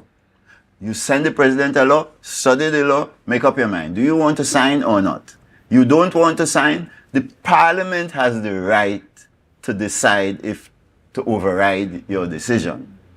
And if we can muster the 2/3 majority to override the president's decision, then the president must sign. If you had an executive president, like in the US, with one person representing the whole country, you know what would happen? That person, when members from Lansford may say, we don't want the president to sign this law. You know what the president said? Well, I represent the whole of Trinidad and Tobago. You are only lands for me. You have to follow me. And the politics of authoritarianism will drive lands for me into the dust. So you can't get real democracy in an authoritarian system when you put all these executive powers unconstrained into the Constitution, unless you set up the constraining system. The Americans have designed a constraining system. So unless you're saying you're going to embrace the American structure, which we have no experience working, I would say keep away from this elected executive president and set up constraining systems in the parliament to control a ceremonial president and to control the prime minister. Now, I want to know what is the wording, and these are the things that need to be changed. What are the clauses that needs to be changed within our constitution to make something like that happen? Well, there are provisions in the constitution that sets out the design of the parliament. Yes. The number of members. So you'll have to go there, identify that, and change that. Right? You have to enlarge it, first of all. You have to add clauses that restricts the size of the cabinet. Right now, on the winning side, everybody could be in the cabinet. Right? And if you win and everybody in the cabinet, that's cabinet dictatorship. So you have to restrict that by adding clause in the Constitution that says that the cabinet can be no more than so many, right? And so on. The current Constitution has to be changed to provide not for these vague joint select committees that don't have any specific mandate, but to arrange for specific oversight committees overseeing the ministries in the case of the national government and overseeing the divisions in the case of the THA or in the case of the local government bodies in Trinidad. So, in other words, we could even enhance what we have now as a joint select committee? Enormous enhancement is possible. Mm-hmm. And you also need to change the Constitution to deal with the Senate. You have to now provide for 15 senatorial districts, 16 senatorial districts, senatorial constituencies, and elect, say, 2 members per constituency, so you could build up a Senate of 32. And you have to change the role of the Senate in terms of its oversight of the development budgetary function, its responsibility to advise and consent on the structure of the development budget. And you have to make provisions for the Senate to play the primary role that the Prime Minister now plays in appointments of everybody who are appointed senior, judges, senior public servants. You take away that role from the Prime Minister. Prime Minister is just the chief executive, not the chief boss of everybody. And you must take the Prime Minister out of the process of appointing judges, other than to nominate them if you want. But the Senate must say, these are the judges that we agree to. Mm-hmm. And so, and the same for senior public servants. When you want to appoint so-and-so under these commissions that we have, I would rethink the commissions myself, but even if you keep them, when they make proposals, the Prime Minister has no say. It's the Senate that you need to take a look at those kinds of things. This was the one fundamentally sensible proposal that I think came out of the Wooding Commission on which Reggie Damas sat. That was in 1976. Yeah, that was an important provision, that you take the appointments away from the Prime Minister and put it in the hands of the Senate. But they didn't want an elected Senate, they wanted some sort of... They basically wanted the authority to continue authoritative governance. Well, the design that they came out with would have continued authoritarian systems of government in the country, because they didn't have the oversight mechanism. That's the critical thing that is missing from what we're doing. And you have to have a large enough parliament to allow for effective oversight. Now, the story of the Senate is important, because remember, that's the way Tobago, for example, will get its autonomy.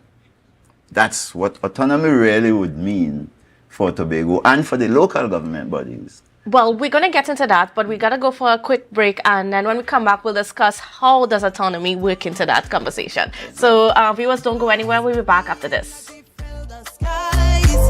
I say, thanks for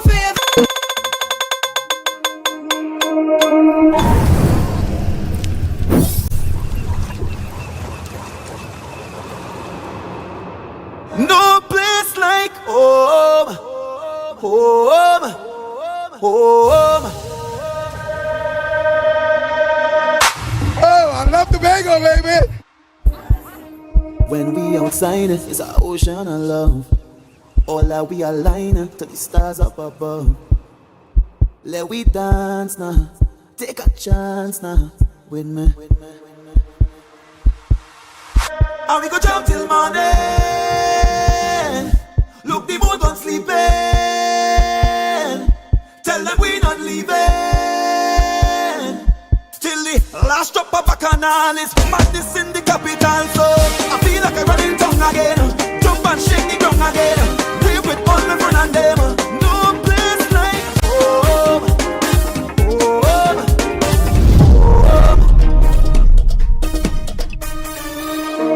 We go jump till the moon come down. It's we who the stars shine on. Play a mass and break away. Freedom in we DNA.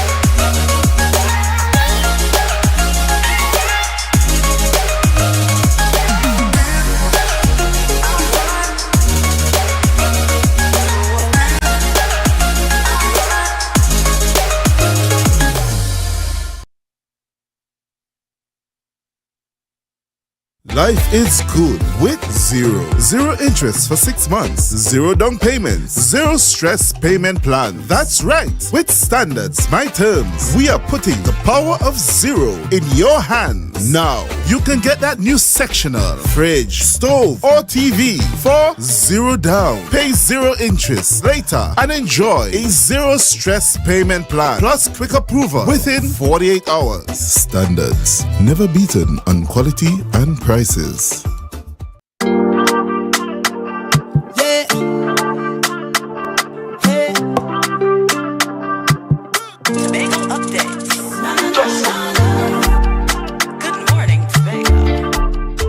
Welcome back to Good Morning Tobago on Tobago Updates. Viewers, we are continuing our conversations this morning as we discuss constitutional reform with Dr. Vanish James, who has been going through the communities and gathering views from Tobagonians themselves about how this all should work as the government, as the Oversight Committee is treating with how do we go about constitutional reform. And of course, we know that they have a June deadline, which is coming up pretty soon.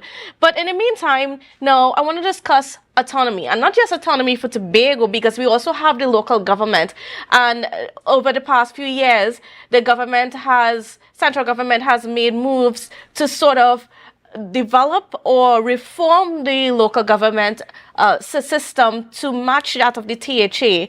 And of course, all of that comes with autonomy for both parts of local governments, because the THA is essentially a local government here for the island. So then, at a time where we in Tobago are considering more autonomy, whether it's self-determination, self-governance, whatever the form it looks like, how does that now all work into the constitutional reform?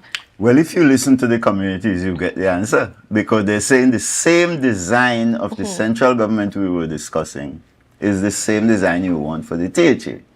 And the centerpiece of their notion is they need to have a say when decisions are being made that would affect them.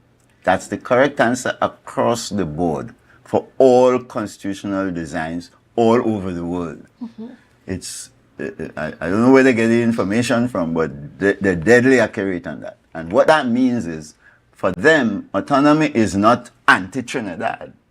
Autonomy is about their having a say. So what does that mean? It first means that when you're designing the Tobago government, and whatever we say for the Tobago government will apply to the local government bodies in Trinidad, and the Constitution has to recognize all of it.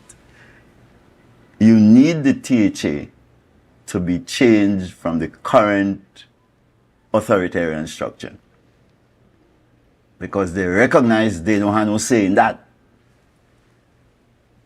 That structure could only change if you increase the size of the THA from the current near 19 members to somewhere near 42, 43, 44. My optimal calculation is about 55 members. You restrict the executive council to 8, and you say everybody else going to the THA to make law to ring-fence executive council behavior. You can't make those laws in Trinidad. They have to be made here, because only we will know the facts about executive council behavior that need to be restricted and constrained by law. And therefore, only we will know the design of the laws relevant to that. Nobody in Trinidad could know. That would apply to the local government bodies down there as well, if you're constraining the operations of the executive council. And what that really means is you set up oversight committees inside the THA with the remaining, say, 40 members outside of the executive council, whose job it is to go to the THA to make law, not to implement law, to make law. And there, they will organize themselves into these same 6 committees. You don't need more than that for the number of divisions you have in Tobago. And they will have a mandate to call in the communities and call in the population to hear from them on any important matters about which they're going to have to make law. Right? That is what brings democracy to the doorstep of the citizenry. And when that is put in place, it allows the THA to make good law, to instruct the executive council. This is what the people at Tobago say they want. So that's the first thing. The communities also want a Tobago Senate elected, right? So that they could play the role of ensuring spatial equality across Tobago, so you suddenly don't have 50, 60, 100 years pass and Lansford is still in the doldrums. They want an elected Senate with the responsibility to ensure spatial equality of development, or at least of access to development opportunity across the board, right? So everywhere you go in Tobago, they will have access to that. That Senate, of course, will be such that no member of that Senate, like in the National Senate, no member is in the cabinet. Their job is just to look after the spatial equality of access to development opportunity. And nobody from the Senate, like now you could take anybody from the Senate and put them in the cabinet. Now you don't want oversight Senate with oversight powers, to have its own members in the cabinet to be overseen there. In other words, you don't want no infiltration, and you don't want no overdue... Himself to himself, as Spoiler would put it. You don't want that. You want to separate the executive, locate the executive in the lower house, and all the executives come from there, right? You live or die by the people you put up All to right. run. And well, that's going to be the point that we're going to have to end this conversation this morning. But I want to thank you so much, Dr. James, for giving us some insight into some real practical ways in which that we could perhaps develop or change our constitution for the better.